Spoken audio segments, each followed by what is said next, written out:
네, 안녕하세요. 반갑습니다. 자, 오늘은 이제 네다섯 시간, 1시 반부터 6시까지로 제가 학원에다가 얘기를 했었는데, 일찍 끝나면 최소한 5시 반에는 끝내도록 일단 노력을 할 거고요. 그래서 5시 반 사이에서 6시 사이에 끝내겠습니다.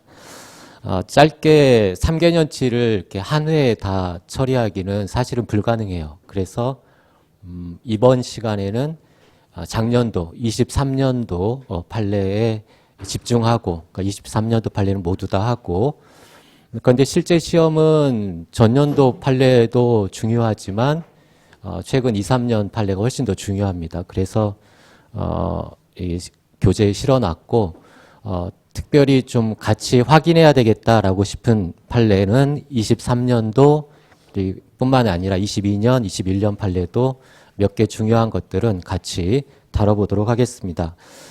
그리고 이 판례들은 원래 판례 공보가 매달 2번 나오는데 이 판례 공보는 한참 뒤에 나와요.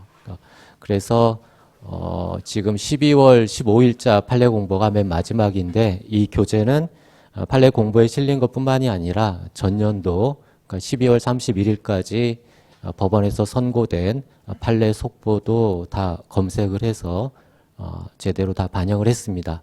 그리고 또 판례 공보에 실리지 않는 공보 불개제 또 미간행 판례라고 하는데 이런 미간행 판례들은 훨씬 더 심각해요. 한 1년이나 6개월 뒤에 공개가 됩니다. 실제 판례가 선고된 때로부터 우리가 확인할 수 있는 날짜는 거의 1년 가까이 지난 뒤에나 알 수 있어요. 그런데 대체로 그 공보 불개제 판례들은 중요하지 않은 판례들이 대부분인데 실제 시험에 나올 만큼 중요한 판례도 덜어 섞여 있습니다.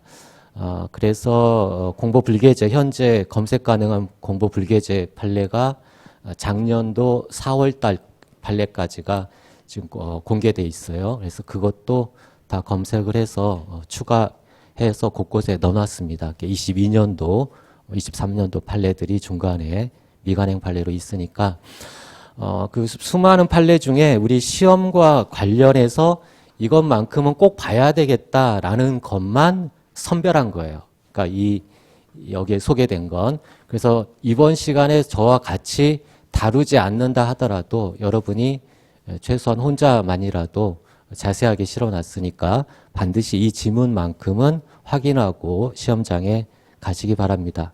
특히나 23년도 우리 변리사 시험에 출제된 지문들 최근 판례 중에 그러니까 지금 3개년에 들어오는 23년도 그러니까 전년도에 상당히 많이 출제가 됐어요.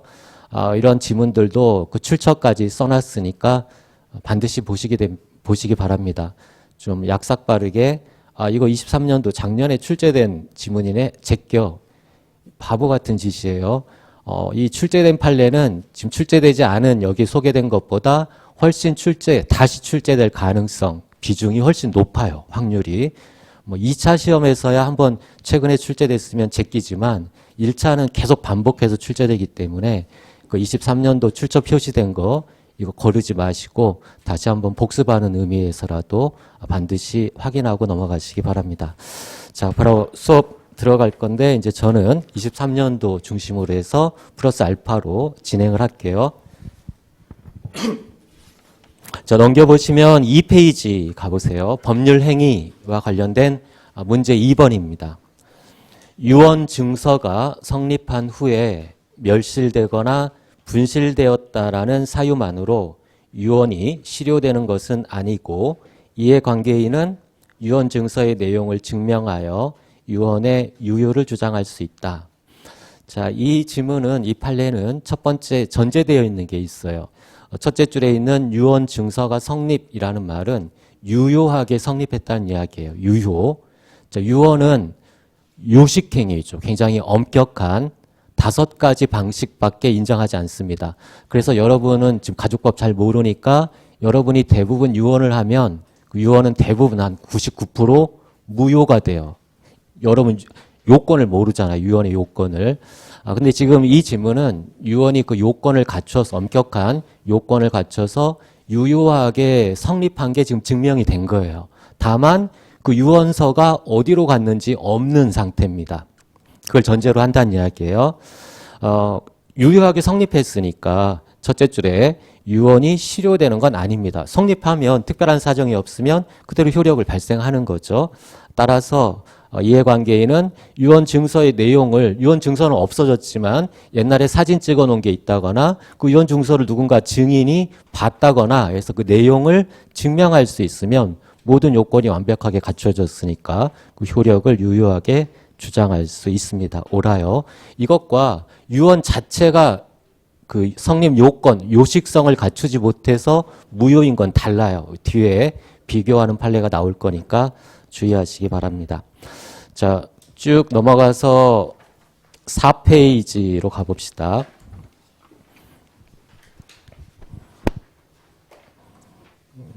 4페이지에 소멸시효 기간이 있죠. 8번 간단한 거지만 중요한 판례입니다.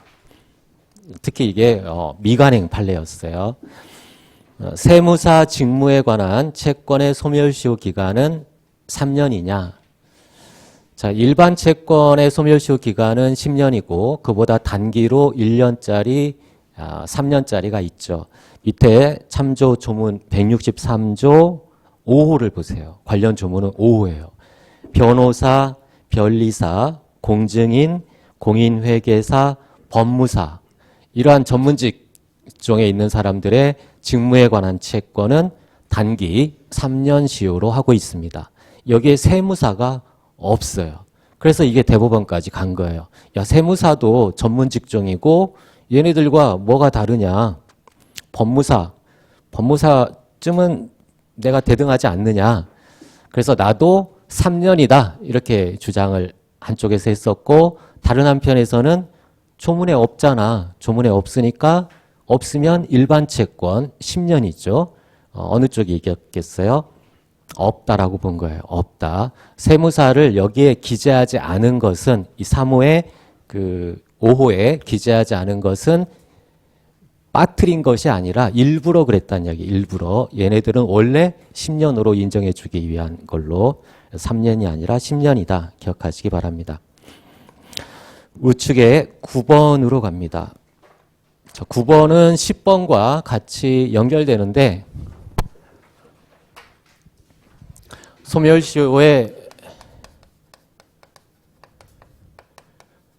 기산점 그리고 기간과 관련된 쟁점이에요.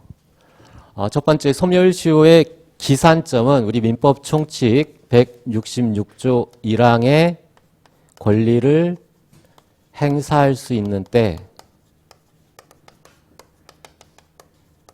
이 때로부터 기산한다 라고 규정하고 있어요. 민법 총칙에 권리를 행사할 수 있는 때 이때부터 기산 그리고 이 기산에서 기간은 일반적으로는 10년이지만 지금 우리 국가배상법 보려는 거예요. 국가배상 책임 즉 공무원이 일반 국민 등에게 불법행위를 했다. 우리 민법 750조의 고의과실에 의한 위법한 가해행위로 손해를 가했다.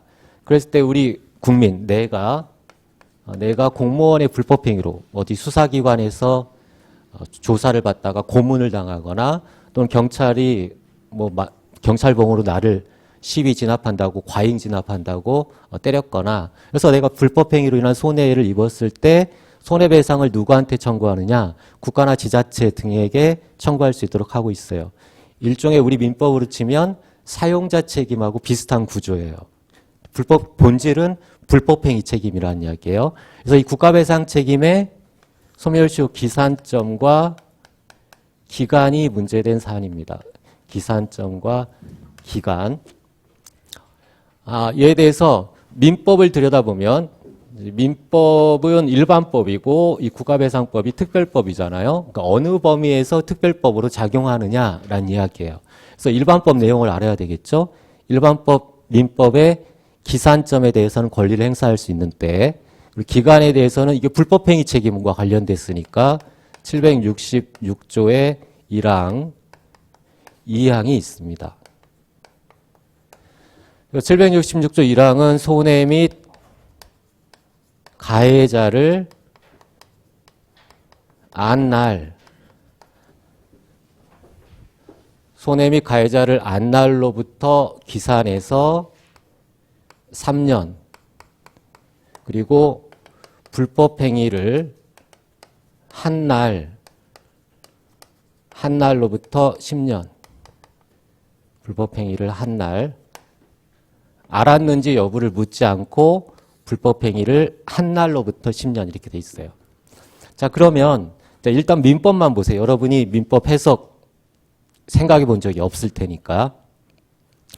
여기서 특별 규정은 어때요? 원래 민법 총칙이 일반 규정이고 이게 지금 채권 강론에 있는 각 측에 있는 규정이잖아요. 이게 일반법이고 민법 내에서도 이게 특별법이에요. 특별 규정. 총칙에서는 10년이 일반 채권으로 10년이 일반 규정이에요. 행사할 수 있는 기산점 이게 일반 규정, 10년 일반 규정. 그런데 각 측에 특별 규정이 있다는 이야기예요. 그러면 이 2항 불법행위를 한 날로부터 10년 이게 특별한 규정이냐? 이건 특별한 규정이 아니에요.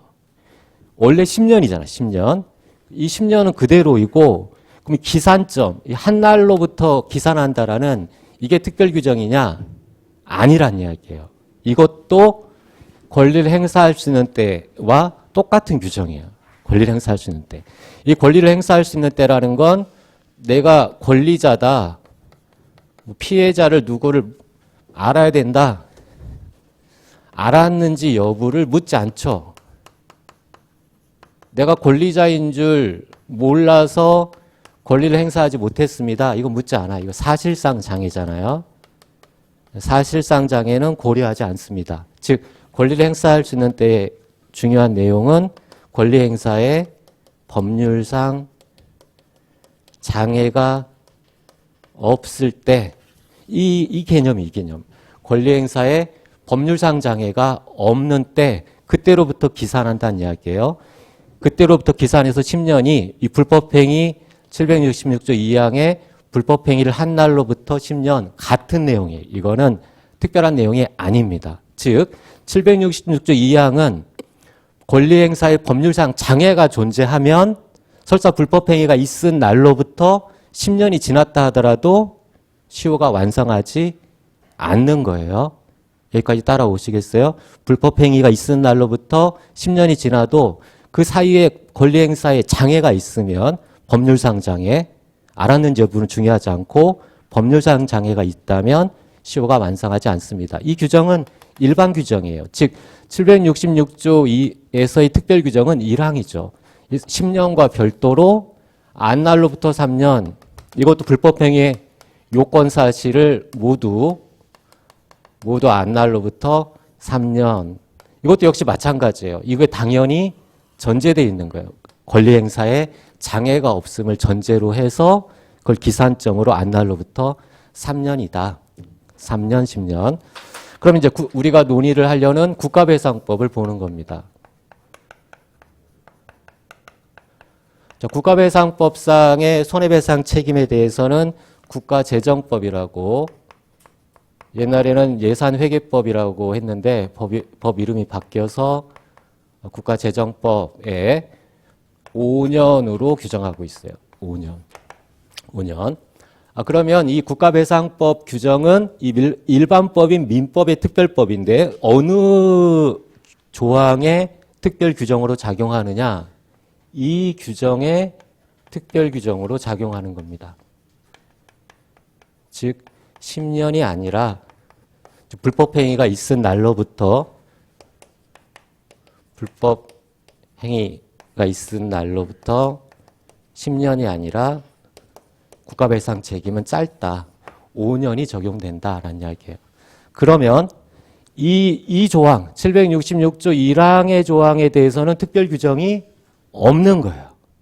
그러니까 안 날로부터 3년 이것도 적용이 돼요. 둘 다 적용이 된다. 국가배상 책임.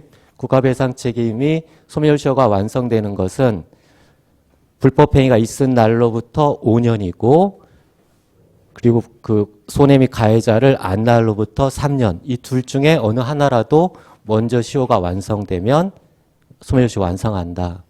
그리고 이 두 개의 소멸시효를 적용함에 있어서 반드시 전제되는 것이 뭐라고요? 권리행사에 법률상 장애가 없을 것이 당연히 전제된다. 만약 법률상 장애가 존재하고 있으면 이거 완성하지 않는다. 자, 그러면 됐어요. 문제를 봅시다. 9번을 보세요. 국가배상 청구권에 관한 3년의 단기 시효 기간. 자, 국가배상 책임도 3년이 적용된다는 얘기. 3년.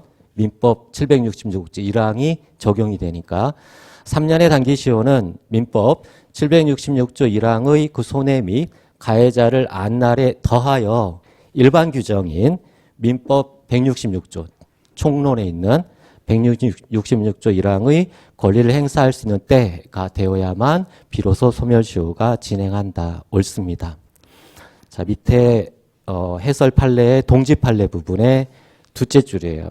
3년의 단기시효 기산점은 일반 규정인 민법 166조 1항이 적용되고 안날에 더해서 권리를 행사할 수 있는 때가 되어야만 시효가 진행한다. 즉 권리를 행사할 수 없는 법률상 장애가 있다면 아무리 알았다 하더라도 3년 지나도 시효가 완성하지 않는다라는 이야기예요. 자, 여기서 더 나가면 이제 10번입니다. 국가배상법상의 국가배상 청구권, 국가배상 책임은 금전급부를 목적으로 하는 국가에 대한 권리로서 국가재정법이 적용되므로 이를 5년간 행사하지 아니하면 시효로 소멸한다. 그렇죠. 국가재정법에 5년으로 돼 있다는 이야기예요. 9번 문제와 10번 문제가 모순되는 거 아니에요. 3년도 적용되고 5년도 적용됩니다. 안 날로부터 3년, 있은 날로부터 10년. 넘겨보세요. 넘겨보시면 6페이지에 자, 지금 문제 10번에 있는 판례는 가장 최근의 판례인데 여러분 다 아시는 세월호 사건입니다. 세월호에 최종적으로 그 해경이 구조 활동을 제대로 하지 못했다라고 과실이 인정이 되어서 공무원의 과실이 인정돼서 국가배상 책임이 인정됐어요. 그래서 손해배상 청구할 수 있게 됐는데 문제는 이 사건의 당사자들의 문제는 이혼한 부부였습니다. 그래서 남편이 홀로 이제 단원고 다니는 학생을 홀로 양육하고 있고 부인은 이제 이혼해서 다른 데 살고 있었어요. 그래서 전혀 소식도 없고 뭐 세부적인 개개 사정은 알기 어렵겠지만 어쨌든 연락을 하고 있지 않은 서로 남보다도 못한 사이로 살고 있었던 거죠. 그러다가 뒤늦게 알게 됐어요. 이 어머니가 자기 자식이 세월호 사건으로 죽었다라는 것을 뒤늦게 알게 되고 안날로부터 3년 내에 국가배상 책임을 이제 소송을 한 거예요. 여기에 대해서 원심을 보면 밑에 사실관계에 동그라미 2번을 보세요.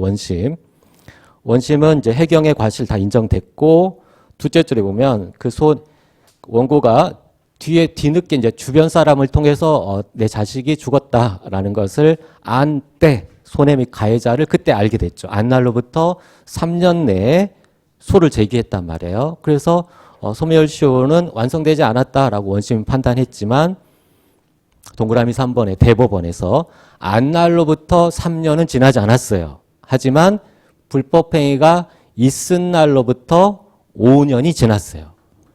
그 세월호 사건이 있은 날로부터 5년이 지났다. 3년, 5년, 3년만 판단하는 게 아니라 5년도 판단해야 된다니까. 있은 날로부터 5년. 몰랐다라는 사실은 법률상 장애가 아니죠. 법률상 장애가 아닙니다. 즉 어떤 법규가 마련돼 있지 않다거나 뭐 등등. 또 판례는 법률상 장애가 아니죠. 그래서 5년이 지나서 시효 완성했다라는 중요한 사건입니다.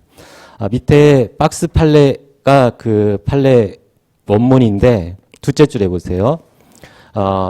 관련 조문을 종합해 볼 때 두째 줄에 국가배상 청구권에 관해서는 첫 번째, 피해자나 피해자가 미성년자 등이라면 법정 대리인을 기준으로 그 손해 및 가해자를 안날이라고 하면서 이 괄호 안에 있는 굵은 글씨는 제가 쓴 게 아니에요. 안날이란 민법 166조 1항의 권리 행사가 가능한 시점, 766조 1항의 주관적 안날 이걸 기준으로 에 더하여 권리 행사 가능한 때부터 3년이고 또는 불법 행위를 한 날 역시 괄호도 제가 쓴 게 아닙니다. 166조 1항, 766조 2항에 따른 객관적 기산점으로부터 5년 둘 중에 하나라도 완성이 되면 소멸시효 완성된다. 그래서 이걸 종합한 것을 아까 이 관련 조문의 체계를 설명을 한 거니까 그걸 바탕으로 이해하시면 되겠어요. 자, 그 다음 문제는 소멸시효 중단입니다. 청구, 압류, 가압류, 가처분이 있죠. 11번이에요. 채무자 회생법에 따른 채권자의 파산 신청은 민법 168조 1호에서 정한 시효 중단 사유인 재판상 청구에 해당하느냐, 채권자가 파산 신청한 거 시효 중단 사유냐. 자, 우리 시효 중단 사유로서 재판상 청구 개념은 반드시 소를 제기해야만 되는 건 아니에요. 재판 절차를 이용해서 권리를 행사하면 그것이 재판상 청구가 됩니다. 최고와 다른 점은 최고는 길 가다가 채권자가 만나서 야, 너 돈 갚아. 전화통화로 돈 갚아. 또 맥주 한잔 마시면서 돈 갚아. 최고의 유형은 제한이 없어요. 그러면 과연 이게 권리를 행사한 건지 장난인지 알 수가 없잖아요. 그래서 최고 자체는 독자적인 시효 중단 사유가 아니고 6개월 내에 어떤 그때 내가 너 맥주 한 잔 먹으면서 돈 갚으라고 한 거 장난 아니었다. 소를 제기하면 그 장난 아니었음이 증명이 되는 거죠. 그래서 6개월 내 보완 조치가 있어야 되는 거예요. 그러나 여기서 결국 재판상 청구라는 건 재판 절차 명확하게 내가 장난이 아니라 정말 돈 받기 위해서 권리를 행사하는 거다라는 재판 절차를 이용해서 권리를 주장하면 그게 재판상 청구가 되고 시효 중단 사유다. 파산 신청도 역시 재판 절차로 이루어지게 되는 거니까 당연히 독립된 시효 중단 사유에 해당한다는 이야기입니다.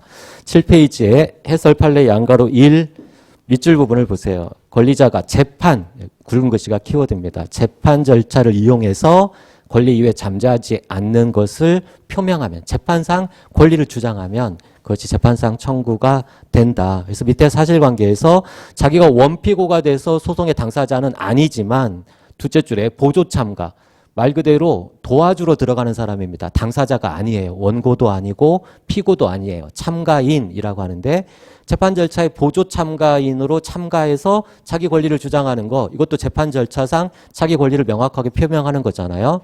시효 중단 사유에 해당합니다.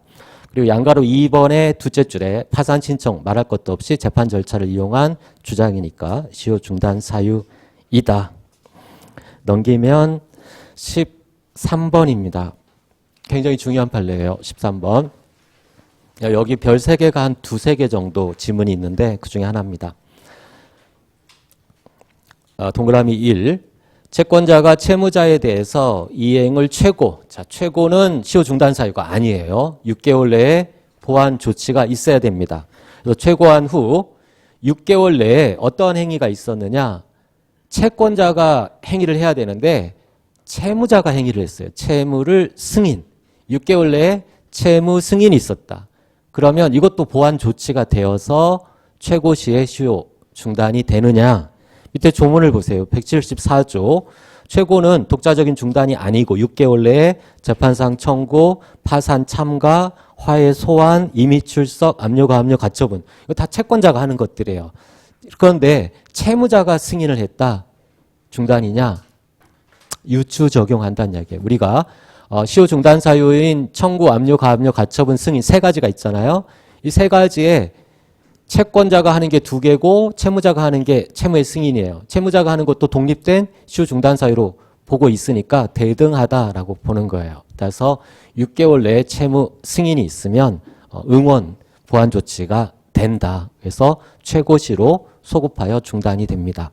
간단하지만 중요해요. 이런 것들이 법리와 관련된 것이 중요합니다. 이걸 조금 더 똑같은 내용인데 말을 바꾼 지문이 동그라미 2번이에요. 읽어봅시다. 똑같은 지문입니다. 채권자가 주채무자에 대하여 시효 기간 내에 이행을 최고, 아직 시효가 완성되기 전에 최고했어요. 중단되지 않았죠. 그러나 그 후 6개월 내에 그러나 시효 기간이 지났어요. 시효 기간이 지난 후에 채무를 승인했다. 그런 경우도 시효가 중단되느냐? 1번 지문과 똑같은 내용이에요. 채무 승인 자체가 시효 기간 내에 있었으면 당연히 중단이 되겠죠. 시효 기간이 지났으니까 지금 문제가 되는 거잖아요. 최고시로 소급해서 중단이 됩니다. 그리고 여기 하나 더 추가된 건 주채무를 중단시키면 보증채무도 당연히 중단이 되죠. 440조. 원래 시효 중단의 효과는 상대적 효력밖에 없지만 440조의 특별 규정이 있죠. 주채무 중단은 보증채무의 중단의 효과도 일으킵니다. 같은 지문이다. 자, 밑에 두 번째 중단 사유인 양가로 2의 압류, 가압류, 가처분을 봅시다. 14번. 채권자가 채무자의 제3채무자에 대한 채권을 가압류할 당시, 자, 이 한 어구를 읽으면 그림이 그려져야 돼요. 여러분이 그림이. 3명의 이 관계자들이 그림이 그려져야 됩니다. 가압류할 당시 그 피압류 채권이 부존재하는 경우에도 집행채권에 대한 권리 행사로 볼 수 있어 특별한 사정이 없는 한 가압류 집행으로서 집행채권의 소멸시효는 중단된다. 자, 이 판례는 그림이 그려지지 않으면 전혀 와닿지가 않아요.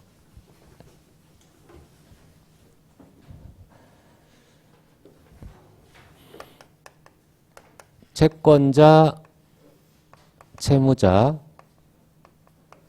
A 채권. 자, 이 A 채권이 시효가 완성됐느냐? 이게 이제 쟁점이에요. 그거는 시효 완성되기 전에 이 채권자가 저 A 권리를 행사, 재판상 청구를 하든가 압류, 가압류, 가처분을 하든가 저 A를 행사하는 거예요.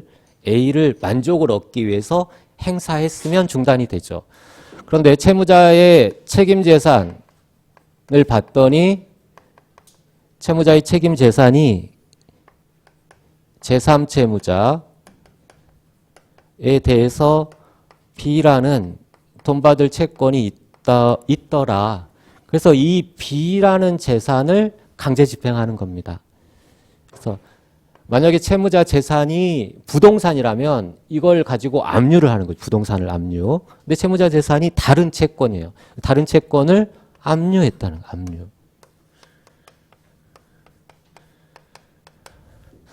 자, 채권자가 저 채무자의 제3채무자에 대한 B채권을 압류했다. 그럼 시효 중단과 관련해서는 무엇을 행사한 거예요? 왜 압류했어요? 내가 이거 만족 얻기 위해서 압류한 거예요. A를 만족 얻기 위해서. A를 행사한 겁니다. A의 중단 사유죠. 이때 명칭을 좀 기억을 해야 되는데 이 B채권을 피압류채권이라고 합니다. 압류 당한 채권, 압류 당한 피압류 채권. 얘를 압류 채권자, 압류한 채권자.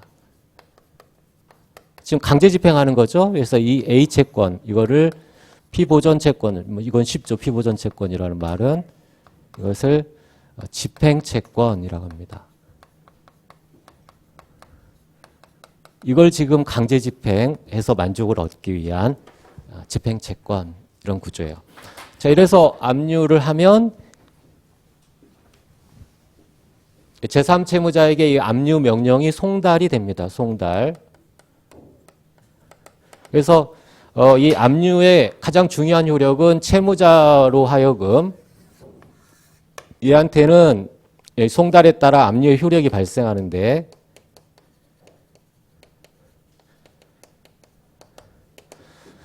채무자에게는 처분, 자기 재산이지만 처분을 금지하는 효력이 발생하고 이 제3채무자에게는 지급금지,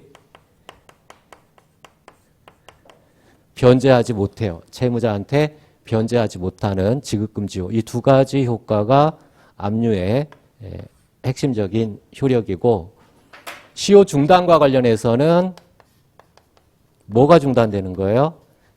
A가 중단되는 겁니다. A가 중단, 압류, 가압류 등으로 A가 중단. B가 중단되는 거 아니에요. B를 행사한 게 아닙니다. B는 중단되지 않아요. 다만 이게 송달되면 B에 대해서는 이 송달이 B에 대해서는 최고의 의미가 있다고 하죠. 이건 좀 더 복잡하게 어려우니까 우리 시험에 여기까지 잘 안 나오는 것 같으니까 생략하고 A가 중단되는 거다. 여기까지는 알아야 돼요. B는 중단되는 게 아니다.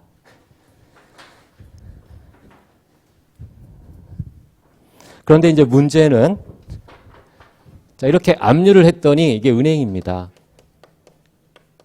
이게 예금 채권이에요. 채권자가 채무자의 예금 채권, 국민은행에 대한 계좌를 압류를 했어요.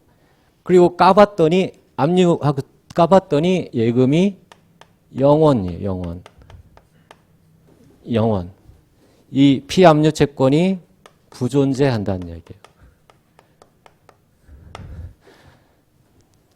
돈이 하나도 없더라. 부존재하더라. 그랬을 때 시효 중단은 어떻게 되느냐? 자, A는 이런 경우도 중단이 되느냐? 없는 재산을 지금 압류했어요. 시효 중단은 권리자가 잠자지 않고 자기 권리를 객관적으로 명확하게 행사한 사실이 있으면 중단이 되는 겁니다. 압류로서 중단의 효과는 인정이 된다. 권리 행사했잖아요. 그런데 그럼 이 압류는 언제 다시 없어지고 다시 재진행하죠? 압류 등기 같은 게 있으면 그 압류 등기가 말소되거나 또는 동산에 대해 빨간 딱지를 붙이는 형식으로 압류를 하는데 빨간 딱지를 떼어서 없애거나 하면 압류가 소멸하는 거고 그때부터 재진행하는 거예요. 부존재하니까 집행은 끝났어요. 집행 종료. 집행하자마자 끝나요. 집행의 효력이 없어집니다. 그래서 중단과 동시에 재진행한다는 얘기예요. 중요한 건 부존재하는 것도 적법한 압류는 있는 거다. 시효 중단이 된다. 중단되고 재진행한다. 그래서 다시 읽으면 그 첫째 줄에 피압류 채권이 지금 부존재하는 이 판례의 특징이 여기에 있어요. 피압류 채권이 부존재하는 경우에도 이 집행채권 A, 피압류 A 집행채권을 행사한 거다. 따라서 특별한 사정이 없는 한 그 가압류 집행으로 인해서 집행채권의 소멸시효는 중단된다. 옳습니다. 그래서 밑에 판례를 읽어봅시다. 제목을 보시면 그 부존재하는 피압류 채권에 대한 가압류도 제목에 있는 것처럼 시효가 중단되고 제3채무자에게 송달됨과 동시에 종료해요. 강제집행 종료. 그래서 재진행하게 됩니다. 첫째 줄, 채권자가 채무자의 제3채무자에 대한 채권을 가압류할 당시 그 피압류 채권이 부존재하는 경우에도 집행채권 A라고 했죠. A채권. 집행채권에 대한 권리 행사에 해당한다. 따라서 시효 중단되고 다만 9페이지에 밑줄 부분 피압류 채권이 존재하지 않는 경우에는 가압류의 효력이 없어요. 빨간 딱지가 없어진 거나 똑같아요. 집행 보전에 효력이 없으므로 특별한 사정이 없는 한 그 결정의 송달로서 곧바로 종료합니다. 압류가 소멸한다는 얘기예요. 그래서 재진행하는 구조이다. 밑에 참고본이 장래의 예금 채권. 앞으로 돈을 얘가 통장에 들어올 줄 알고 감리했는데 돈이 안 들어온 거예요. 그랬을 때 시효 중단, 재진행 구조가 됩니다. 자, 넘기면 여기까지 민법 총칙을 끝냈고 물권법으로 갑니다. 제2편 물권법 11페이지 20번 문제를 봅시다. 부동산 실명법이 시행되기 전이라고 돼 있죠. 부동산 명의신탁과 관련해서는 실명법 시행 전이냐 후냐를 나눠야 되죠. 실명법 시행 전에는 명의신탁을 유효하다고 봐줬고 법률관계는 신탁적 소유권 이전설에 따라 따릅니다. 내부적 관계에서는 신탁자가 소유자가 되는 거예요. 그리고 부동산 실명법 시행 후에는 명의신탁 무효기 때문에 매도인이 선의인 계약 명의신탁을 제외하고는 법률관계가 조금 원래대로 그냥 그대로 인정이 되는 거죠. 명의신탁 약정 무효입니다. 근데 20번은 실명법 시행 전에 약정을 한 거예요.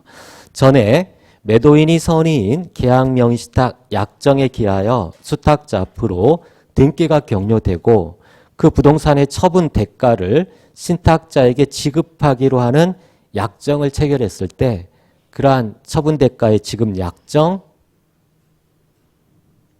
유효다. 유효.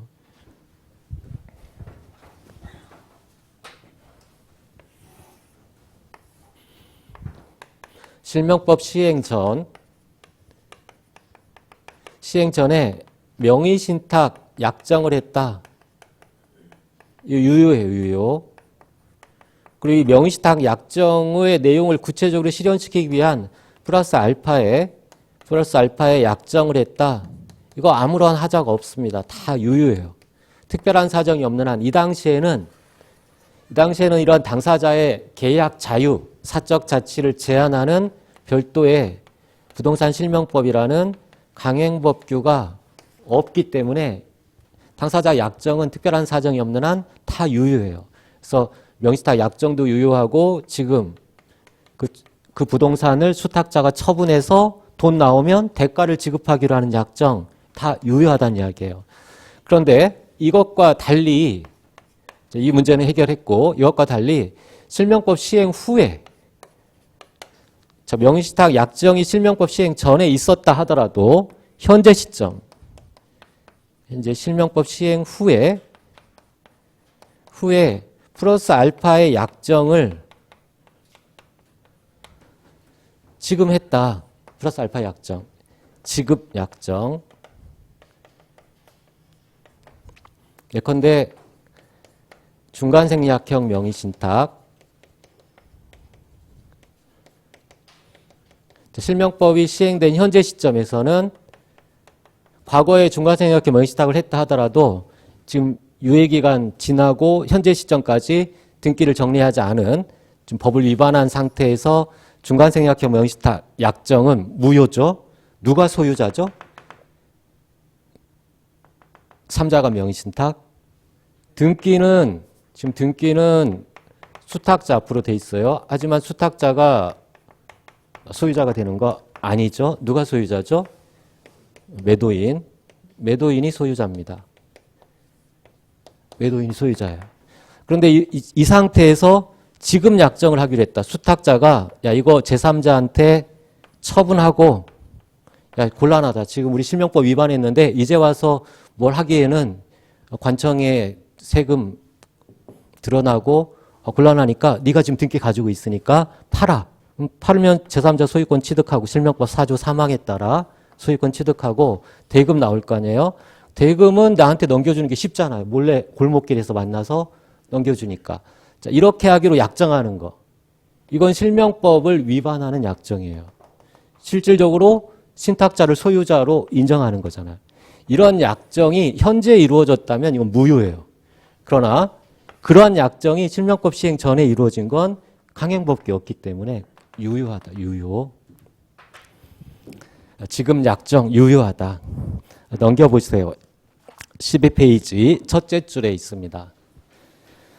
정산약정, 이러한 처분해서 대가를 신탁자에게 넘겨주기로 하는 정산약정 당시에는 부동산 실명법이 시행되기 전에 있었던 약정이에요. 이러한 약정 전에는 둘째 줄에 신탁자가 소유자이기 때문에 소유권 인정되는 거기 때문에 그런 약정도 유효하다. 그 다음에 밑에 기억님 박스 판례 여러분들이 한번 살펴보시고 13페이지에 점유의 유형을 보도록 합시다. 23번 계약 명의 신탁에서 신탁자의 점유는 매도인이 명의 신탁을 알았는지 여부와 관계없이 즉 매도인이 선의인지 악의인지와 관계없이 신탁자의 점유는 악의의 무단점유자에 해당한다고 볼 것이므로 자주점유의 추정이 깨진다. 자, 일단은 점유하는 자는 선의, 평응, 공연, 소유의 의사, 자주점유로 추정이 되죠.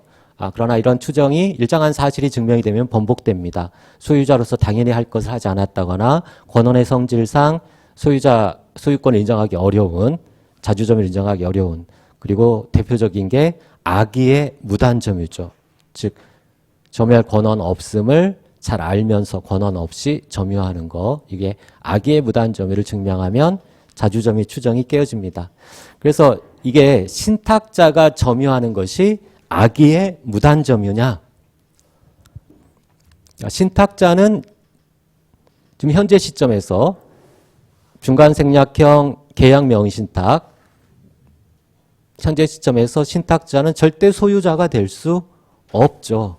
지금 계약명의신탁 나와 있잖아요. 매도인이 선인지 악인지를 묻지 않고 증명이 된 거예요. 점유할 권리가 없는 자입니다. 없는 자. 그리고 그걸 알고 있으니까 악의의 무단점유에 해당한다. 자주점유 추정 깨어집니다.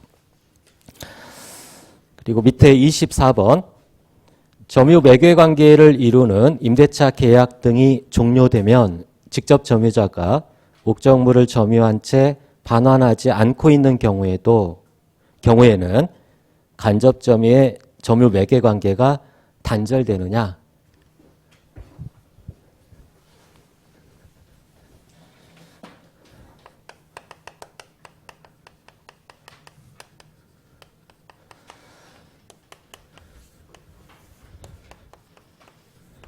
자, 간접 점유도 우리 민법상 점유인데 간접 점유가 성립하려면 일단은 직접 점유자가 있어야 되죠. 다른 누군가가 점유를 하고 있어야 돼요. 두 번째 요건은 이 다른 누군가에 대한 관계에서 이 둘 사이에 이 점유를 직접 점유와 간접 점유를 매개하는 매개 관계가 존재해야 된다. 이 두 가지 요건을 갖추면 간접 점유가 인정된다라고 합니다. 이런 점유 매개 관계의 대표적인 건 임대차. 대표적이죠. 빌려줬다. 그래서 임대인이 간접 점유자, 임차인이 직접 점유자가 됩니다. 그런데 이런 점유 매개 관계는 반드시 이런 임대차가 대표적이지만 유효한 계약 관계가 있어야 되는 건 아니에요. 유효한 교과서에 있는 판례예요. 유효한 계약 관계 필요 없다. 본질이 뭐냐? 채권적 반환 청구. 채권적 반환을 청구할 수 있는 권리가 간접 점유자에게 존재하고 있으면 이 점유 매개 관계가 있는 걸로 보는 겁니다. 유효한 계약 관계는 필요 없고 반환을 청구할 수 있는 권리가 있으면 된다. 따라서 임대차가 점유 매개 관계였는데 임대차가 종료해 버렸어요. 종료해도 이 임대인은 임대차 계약 종료에 따라 반환을 청구할 수 있는 채권적 반환 청구권이 있죠. 애초에 유효한 계약 관계 없어도 채권적 반환 청구권 인정되면 간접 점유 성립하는 거예요. 그래서 24번은 당연한 판례입니다. 임대차가 종료했다 하더라도 임대인은 여전히 반환 청구권 가지고 있기 때문에 간접 점유 관계 그대로 유지된다.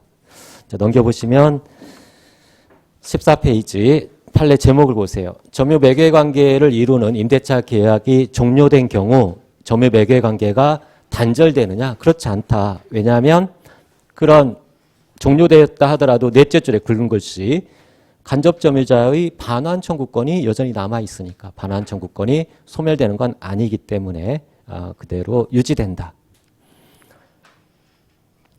자, 그리고 맨 밑에 있는 점유 회수해소 26번 판례 중요합니다.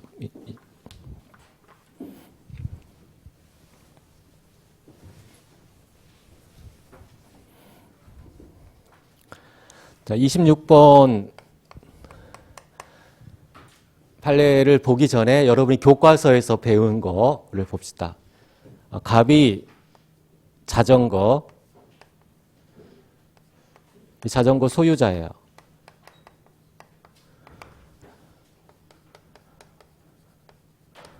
을이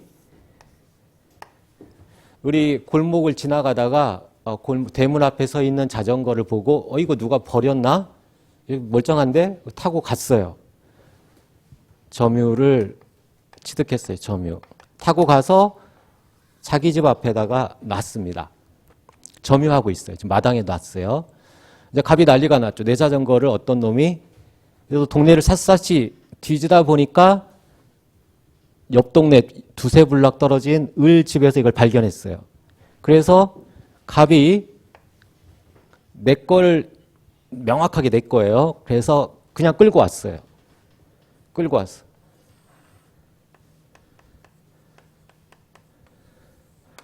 끌고 왔습니다. 그랬을 때 문제예요. 자, 을은 소유자, 본권자잖아요. 본권과 점유권은 명백히 구별되는 권리, 전혀 다른 권리. 전혀 다른. 그래서 을은 이 점유할 권리 여부를 묻지 않고 점유라는 사실, 그 자체에 의해서 점유권이라는 물권이 인정이 됩니다. 얘 점유권자입니다. 얘는 점유권자. 이 점유권을 갑이 비록 소유자, 본권자지만 침탈을 했죠. 의사에 반해서 뺏어왔어요. 침탈자입니다. 물론 침탈자도 점유자지만 이거는 종국적인 게 아니죠. 이 을이 점유물 반환을 청구할 수 있잖아요. 1년 내에 을이 1년 내에 점유 회수해소를 제기할 수 있죠. 1년 내에 반드시 소송으로 해야 됩니다. 회수해소. 그러면 갑의 입장, 여러분이 갑이라고 생각해봐. 이거 내 건데 내 거라고 항변할 수 있느냐? 본권에 관한 이의를 할 수 있느냐? 본권. 내가 소유자다. 이거 안 된다라고 하죠. 점유권과 본권은 서로 완벽히 다른 권리예요. 그래서 점유의 회수해소에서 본권에 관한 이유로 재판하지 못한다. 본권을 항변할 수 없습니다. 일단은 줘야 돼요. 줬다가 소유권에 기한 반환 청구 행사해서 찾아올 수가 있습니다. 2번 소송하는 게 불편하면 반소를 제기하면 돼요. 여기에다가 소유권에 기한 반환 청구한다. 213조 한다. 어쨌든 점유회수해소를 제기할 때 본권에 관한 이의로 항변할 수가 없어요. 근데 이것과 지금 보는 건 달라요. 그 판례는 다른 판례입니다. 갑이 소유자인데 을이 자 소유자인지는 묻지 맙시다. 묻지 말고.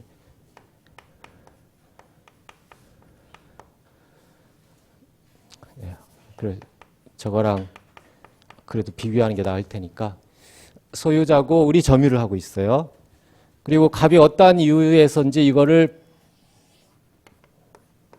침탈을 했습니다. 침탈.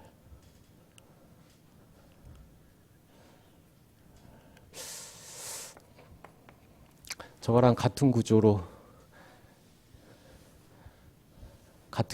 그려야 되니까 얘가 소유자 점유하고 소유자였어요. 을이 침탈을 했어요. 아까 이것도 침탈이죠. 이쪽으로 이렇게 가져온 거 침탈. 침탈한 점유자입니다.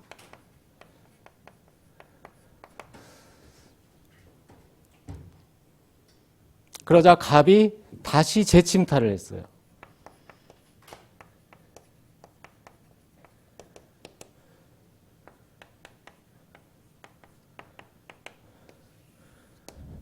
재침탈. 그랬을 때 을은 침탈을 당한 거잖아요. 을이 점유회수 소를 제기할 수 있느냐? 형식적으로는 가능합니다. 형식적으로는. 얘가 어쨌든 침탈을 해서 가지고 있다 하더라도 을은 점유자예요. 침탈을 점유하고 있는 원인은 묻지 않습니다. 사실 그 자체의 점유권, 물권을 인정하는 게 점유권. 그런데 이걸 갑이 가져갔잖아요. 그러니까 점유회수해소 할 수 있어요. 원래. 그래서 만약에 할 수 있어도 가져온다고 하자. 가져오면 갑은 어떻게 할 수 있죠? 지금 본권은 여기 껴들면 안 돼요. 본권은 껴들면 안 된다고 했어요. 을도 점유회수해소를 제기할 수 있죠.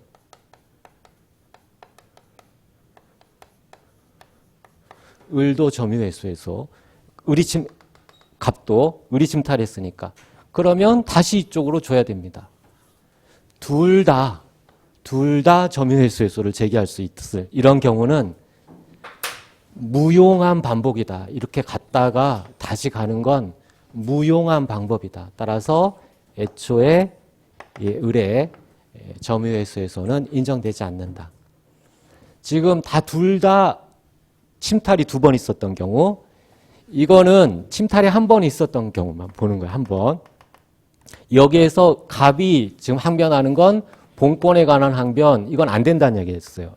점유권과 본권은 전혀 별개니까 항변할 수 없어요. 그러나 여기도 만약에 이쪽에 침탈이라는 사정이 있고 얘도 점유회수가 가능하다면 그때는 별개의 문제죠. 그래서 26번은 읽어봅시다. 상대방으로부터 점유를 위법하게 침탈당한 점유자가 갑이 처음에 위법하게 점유를 하고 있다가 침탈당했어요. 점유자가 민법 209조의 자력구제에 해당하지 않는 방법으로, 즉 적법한 절차를 거치지 않았다는 얘기예요. 적법한 절차를 거치지 않고 점유를 탈환했어. 탈환한 경우 특별한 사정이 없는 한 상대방은 점유자를 상대로 204조에 따른 점유회수소를 청구할 수 없다. 무용한 반복이기 때문에 그렇다. 형식적인 요건은 갖췄지만 가져와 봐야 다시 또 점유회수소로 넘어가는 구조이기 때문에 인정되지 않는다. 자, 이거 아주 간단하면서도 중요한데 헷갈리기 쉬운 건 본권이 껴들면 안 돼요. 본권에 관한 이유하고는 별개다. 그 다음 조금 디테일하지만 집합건물법 중요한 판례가 남아있는데 잠시 쉬었다가 이어가도록 하겠습니다.